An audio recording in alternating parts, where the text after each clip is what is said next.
ಸಾಮಾನ್ಯ ಜ್ಞಾನ ಜಿಕೆ. ಕೇಂದ್ರ ಮೀಸಲು ಪಡೆ ಸಿಆರ್ಪಿಎಫ್ನ ಮಹಿಳಾ ಬೈಕ್ ಸವಾರರ ಮೊದಲ ಗಣರಾಜ್ಯೋತ್ಸವ ಪೆರೇಡ್ ಪ್ರದರ್ಶನ ನಡೆದದ್ದು 2020 ಜನವರಿ 26ರಂದು. ಇನ್ಸ್ಪೆಕ್ಟರ್ ಸೀಮಾ ನಾಗ್ ಬೈಕ್ನ ಮೇಲಿದ್ದ ಏಣಿ ಹತ್ತಿ ಬೈಕ್ ಚಲಾಯಿಸಿದ್ದರು.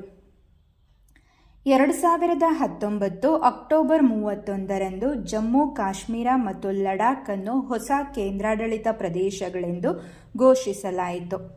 ಗಣರಾಜ್ಯೋತ್ಸವದಂದು ಮೊದಲ ಬಾರಿ 3 ಸೇನಾ ಪಡೆಗಳ ನಾಯಕರು ಹಾಜರಿದ್ದ ವರ್ಷ 2020 ಜನವರಿ 26.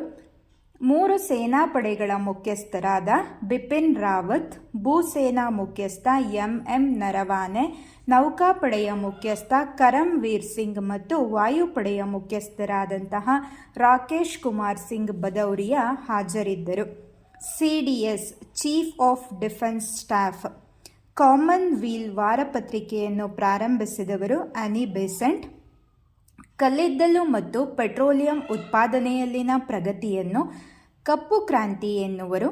ಲ್ಯಾಟಿನ್ ಅಮೆರಿಕಾದ ಅತಿ ದೊಡ್ಡ ದೇಶ ಬ್ರೆಜಿಲ್. ಬ್ರೆಜಿಲ್ನ ರಾಜಧಾನಿ ಬ್ರೆಸಿಲಿಯಾ. ರಾಷ್ಟ್ರೀಯ ಭಾಷೆ ಪೋರ್ಚುಗೀಸ್. Currency real. ಬ್ರೆಜಿಲ್ನ ಶಾಸಕಾಂಗವನ್ನು ರಾಷ್ಟ್ರೀಯ ಕಾಂಗ್ರೆಸ್ ಎಂದು ಕರೆಯಲಾಗುತ್ತದೆ. ಭೌಗೋಳಿಕ ವಿಸ್ತೀರ್ಣದಲ್ಲಿ 5ನೇ ಸ್ಥಾನದಲ್ಲಿದೆ. ಮೊದಲ 4 ಸ್ಥಾನಗಳು ಕ್ರಮವಾಗಿ ರಷ್ಯಾ, ಕೆನಡಾ, ಚೀನಾ ಮತ್ತು ಅಮೆರಿಕ. ಜನಸಂಖ್ಯೆಯಲ್ಲಿ 5ನೇ ಸ್ಥಾನ. ಮೊದಲ 4 ಸ್ಥಾನಗಳು ಕ್ರಮವಾಗಿ ಚೀನಾ, ಭಾರತ, ಅಮೆರಿಕ, ಇಂಡೋನೇಷ್ಯಾ. ಬ್ರೆಜಿಲ್ನ ಪ್ರಸ್ತುತ ಅಧ್ಯಕ್ಷರು ಲೂಯಿಸ್ ಇನಾಸಿಯೋ ಲುಲು ಡಾ ಸಿಲ್ವಾ. ರಾಷ್ಟ್ರೀಯ ಪಂಚಾಂಗ ಅಳವಡಿಕೆ 1957 ಮಾರ್ಚ್ 22ರಂದು. ಭಾರತದ ರಾಷ್ಟ್ರೀಯ ಚಿಹ್ನೆಯನ್ನು ಅಳವಡಿಸಿಕೊಂಡ ವರ್ಷ 1950 ಜನವರಿ 26. ಭಾರತದ ನಾಡಗೀತೆ ವಂದೇ ಮಾತರಂ ಅನ್ನು ಅಂಗೀಕೃತಗೊಳಿಸಿದ ವರ್ಷ 1950 ಜನವರಿ 24. 1921 ಭಾರತದಲ್ಲಿ ಜನಸಂಖ್ಯೆ ಇಬ್ಬಾಗವಾದ ವರ್ಷ. ಭಾರತದಲ್ಲಿ ಸಂಪೂರ್ಣವಾಗಿ ದೇಶೀಯವಾಗಿ ನಿರ್ಮಿತವಾದ ಮೊದಲ ಅಣುಶಕ್ತಿ ಸ್ಥಾವರ ತಮಿಳುನಾಡಿನ ಕಲ್ಪಕಂ.